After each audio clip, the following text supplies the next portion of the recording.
Osmanlının 5 böyük ordusunu məğlub edən və dövlət ərkanından çox sayda insanın ölməsinə səbəb olan Qızılbaş üsyanı Antalya ərazisində başlayıb Osmanlını yanğın yerinə çevirən üsyanın başlıca səbəbi isə belədir. Osmanlının köçəbə türkləri həyat tərzlərinin əksinə yerli həyata və vergi verməyə məcbur etməsi idi. Türklər onsuz da Osmanlı idarə sistemindən narahat idilər. Çünki dövləti quran millət olmalarına baxmayaraq Osmanlıda yüksək vəzifələrə gələ bilmirdilər. Osmanlı türklərdənsə yüksək vəzifələrə devşirmə qulları gətirirdi. Bu da türklərin Osmanlıdan nifrət etməsinə səbəb olurdu. Bunun əksinə Səfəvilər dövləti türklərə dövlətdə mühüm vəzifələr və torpaqlar verirdi. Bu isə türklərin Səfəviləri qurtarıcı olaraq görməsinə səbəb olurdu. Bu dövrdə Şah İsmayıl II Bəyazıdla məktublaşaraq türklərin Ərdəbil təriqətinin ziyarətinə icazə verilməsini təmin etmişdi. Daha sonralar isə türklərin Ərdəbilə getdikdən sonra geriyə qayıtmaması səbəbilə Osmanlı türklərə Ərdəbilə getdikdən sonra geri qayıtmaq şərti ilə icazə verməyə başladı. Çünki türklər Osmanlıdan ayrıldıqda bu dövlətin gəlir mənbəyi olan vergi sisteminə ağır zərbə vururdu. Bu dövrdə Səfəvilərə türk qatılımı çox yüksək səviyyədə idi. Şah İsmayıl türklərə dövlətdəki ən mühüm vəzifələri verir, onları əl üstündə tuturdu. Beləliklə də Osmanlının Ərdəbilə ziyarət edənlərə geriyə dönmək şərti qoyması üsyanı alovlayan bir digər qığılcım oldu. İlk başda Antalya ərazisində kiçik bir üsyan başladı. Üzərlərinə ordu göndərən üsyançılar məğlub oldular və bugünkü Yunan adalarına sürgün edirdilər. Bu da böyük üsyanı alovlayan qığılcım oldu. Bölgədə türklər köçəbə həyatlarına davam edib, vergi verməməyi inadla istəyirdi. Beləliklə Osmanlı siyasətini sevməyən türklər Səfəvi təriqətinə bağlı olan Şahqulu ətrafında toplanmağa başladılar. Şahqulunun atası da Səfəvi təriqətinə böyük xidmətlər göstərmiş birisi idi. Şahqulu Şah İsmayıla beyət edilməsini tələb edərək bölgədəki türkləri özlərinə zülm edən Osmanlıya qarşı üsyana çağırdı. Bu çağırışı isə türklər tərəfindən böyük dəstəklə qarşılandı. Bu dövrdə Sultan Bəyazıd dövlət işlərindən əlini çəkmiş və Osmanlı şahzadələri arasında taxt mübarizəsinin meydanını çevrilmişdi. İlk vaxtlar Şahzadə Qorxud tərəfindən Qızılbaşlar üzərinə ordu göndərilsə də, Qızılbaşlar 1510 ilində qışı dağlarda keçirdikləri üçün Osmanlı ordusu tərəfindən tapıla bilinmədilər. Qışı dağlarda keçirdikdən sonra dəstək və ordusunu böyüdən Şahqulu 1511-də Manisa üzərinə hərəkətə başladı. Üsyançıların təxmini sayı bir çox mənbədə 10.000-30 min arasında göstərilməkdədir. Qızılbaşlar Şahzadə Qorxudun xəzinəsini daşıyan dəstəyə hücum etsələr də, xəzinə Osmanlı paşası Həsən Paşa tərəfindən qaçırıldı. Şahqulu Həsən Paşanı təqib edərək onun qüvvələri ilə qarşılaşdı.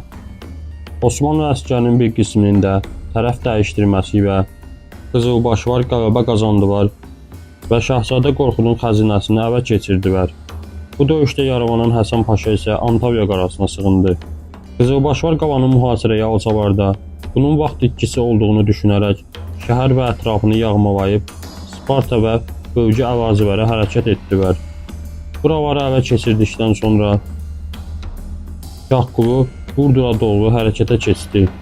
Şahqulunun qarşısına burada Burdur Sancaq bəyi Murad Paşa ordusu ilə çıxdı. Baş verən müharibədə Qızılbaşlar qələbə qazandılar və Murad Paşanı da öldürdülər. Bunun ardından Anadolunun mərkəzi olan Kütahyaya doğru hərəkətə keçmək qərarlaşdırırdı.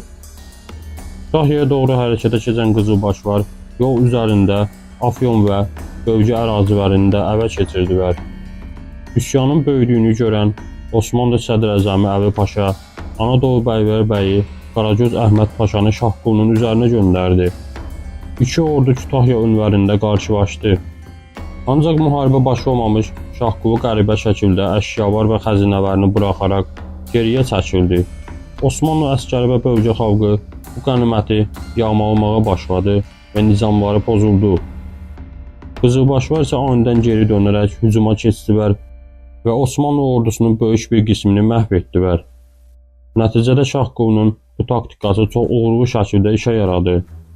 Əsir alınan Anadolu Bəylərbəyi Əhməd Paşanın boynu vuruldu və başı ibrət olsun deyə kənd-kənd gəzdirildi.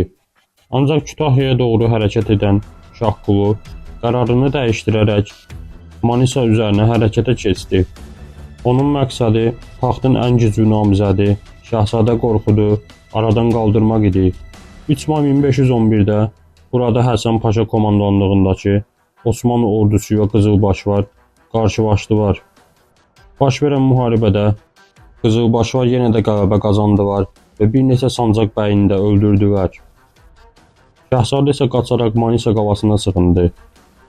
Artıq burada dövlət qurmağa qərarlaşdıran Şahqulu Antalyanı ələ keçirmək üçün yenidən hərəkətə keçdi. Antalya qalasını yenidən mühasirəyə alsa da Sultan Bəyazıd üsyanın çox böyüdüyünü görüb mərkəzdən Sədrəzəmi komandanlığında üsyançıların üzərinə ordu göndərdi. 8000 nəfərlə hərəkətə keçən Vəzir Əli Paşa Şahzadə Əhmədin də qüvvələri ilə birləşərək əsgər sayını bir xeyli çoxaltdı. Bəzi mənbələrdə bu ordunun 50.000 olduğu qeyd olunur. Bunu öyrənən Şahqulu Qaraman ərazisinə doğru hərəkətə keçdi.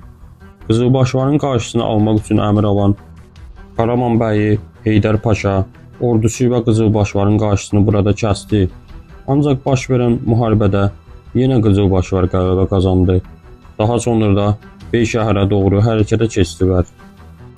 Bunun xəbərini aldıqda Vəzir Əli Paşa Şahqulunu yaxalamaq üçün ordunun böyük bir qismini arxada buraxıb 500 nəfər və Şahqulunu sürətlə təqib etməyə başladı.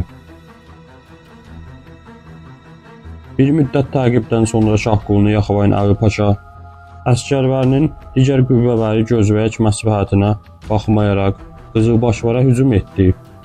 Baş verən müharibədə Vəzir Əli Paşa və 170 Osmanlı əsgəri öldürüldü. Artıq üstünə böyük ordular göndərilən Şahqulu isə Səfəvi sərhəddini keçərək Şah İsmayıla sığındı.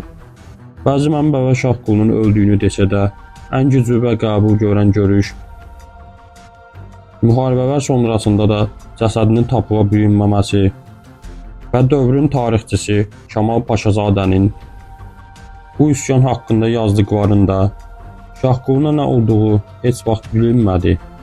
Yer yarıldı, içinə mi girdi, yoxsa göyə mi çıxdı bilinmir kimi ifadəsi Şahqulunun qüvvələri və Şah İsmayıla qatılmasını göstərir. Ümumən bu Qızılbaş üsyanı Osmanlının 5 böyük ordusunu məğlub etmiş, 4-dən çox Osmanlı sancaqbəyinin və Osmanlının yüksək rütbələrdən 2 paşasının, Anadolu Bəylərbəyinin və padşahdan sonraki 2-ci rütbəyə sahib Sədrəzəmin ölümü ilə nəticələnmiş Osmanlı ordu və dövlət ərkanında qətliam törətmişdir. Anadoludakı bu Qızılbaş üsyanı 1514-də baş verəcək olan Çaldıran müharibəsinin də ən başlıca səbəblərindən biri olmuşdur.